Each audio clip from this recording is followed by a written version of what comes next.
Hi friends, welcome to Harmony Hills Home and Garden. I'm Jenny and we garden and live here in Baltimore, Maryland, Zone 7. Today I'm really eager to start my seed planting plans. I want to get my calendar out and write down which day I'm going to plan to start which seeds in my indoor growing setup.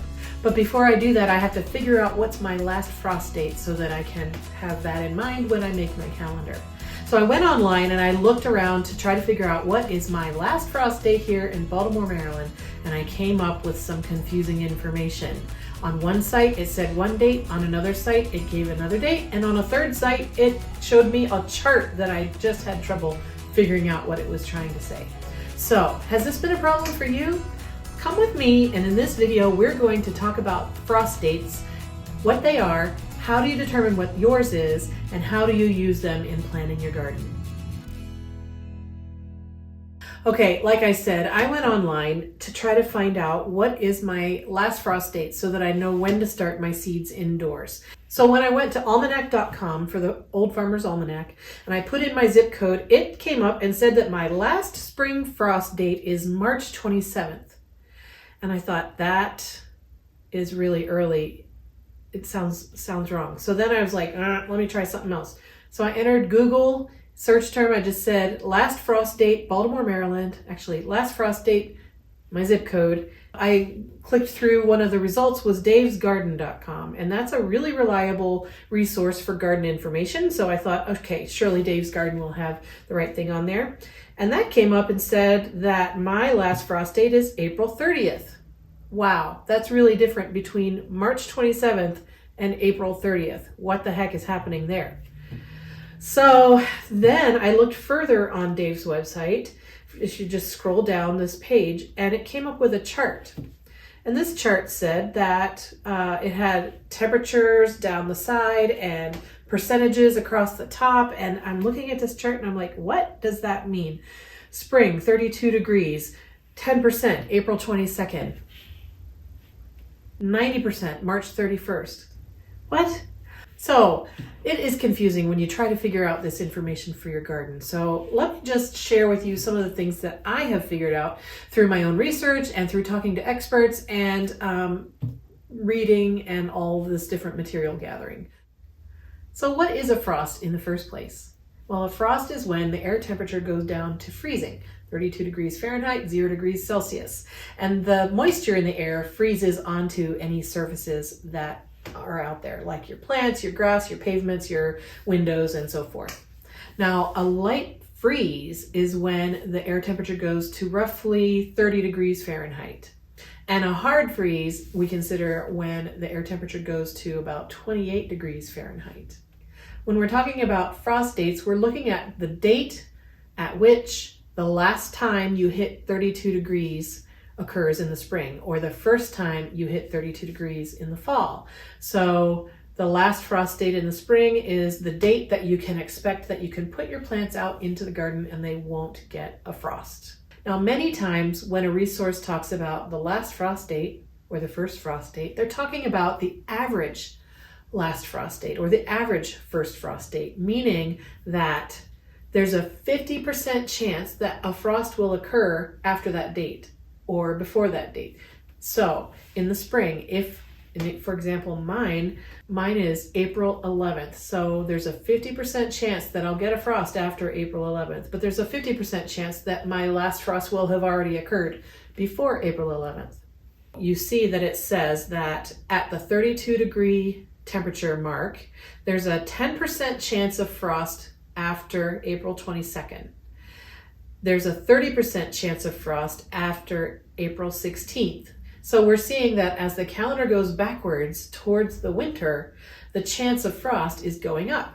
There's a 50% chance of frost after April 11th. There's a 70% chance of frost after April 7th, and there's a 90% chance of frost after March 31st. So the earlier in the season I go, the higher the likelihood that there will be a frost after that date. So when somebody says last frost date, they often mean average last frost date, which is over the last 10 years of weather data, half of the years, this is the date that half of the years last frost date were before this date, And this is the date that half of the last frosts were after that date. And that's how they figure out what the average last frost date is, and also the other percentages as well. So you have all these pieces of information here, and you've got a date range that's spanning across a month or more sometimes. So which of these dates should you be using for your planning? Well, I guess it depends on what your situation is and what your philosophy is, how risky you are or how conservative you are. For me, I think of it in two main ways, although I'm sure there's more than two ways to think about this. The first way that I think about it is, you know what, I'm just going to use my average last frost date of April 11th, and I'm just going to use that date, period. And so I'm going to plan all of my seed starting, all of my tender annual planning. It's all going to be based on that April 11th last frost date. And so that means I'll pick out my seed packet. It says start things 4 to 6 weeks before April 11th. I'll go to my calendar, I'll mark that date, and that's when I'll start my seeds. And then those plants will be roughly ready to set out, begin hardening off, and then set out on April 11th. And I'll do that. The problem is that, weather is unpredictable, and there's a 50% chance, given historical data, that I will have a frost after that date. And so if I'm planting something that can't withstand a frost, but I'm using that date as my marker, then I need to be prepared to protect those plants on an unexpected cold overnight. So our forecast can say, we're going to get down below 32, you better protect your plants. Or sometimes the forecast is just wrong and it doesn't tell you that it's going to get that cold, but then it does. And so you have an unexpected damage in your garden from plants that have been set out already. So to me, that's risky because one, I know myself, I don't pay that close attention. I am gone a lot and I am not always at home in the evening. And so if I were relying on myself to always watch the weather forecast and to always get out and always protect my tender plants, I know I would lose a lot of plants that way. So I use a second method, which is I use 2 different dates as my frost date for planting. I separate my plants into cold hardy, cold tolerant plants, and then the other are the tender plants, the heat lovers or the frost tender things. And for the cold hardy plants, I use April 11th, the average last frost date, as my frost date for planting purposes. So if I'm planting something that can handle a frost, like foxgloves or peas or lettuce or things like that, then I use April 11th. I grow them, I plant them out, and if I get a frost after April 11th, I know those plants will be able to handle it and I don't need to protect them. So it's totally okay.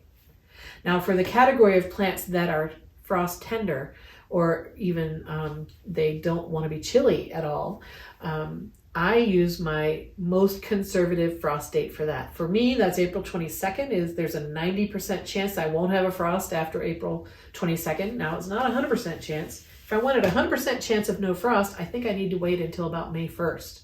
But my 90% frost date is April 22nd, and that is the date that I use to plan for things like tomatoes and peppers and zinnias and other heat-loving, sun-loving plants, sunflowers, things like that.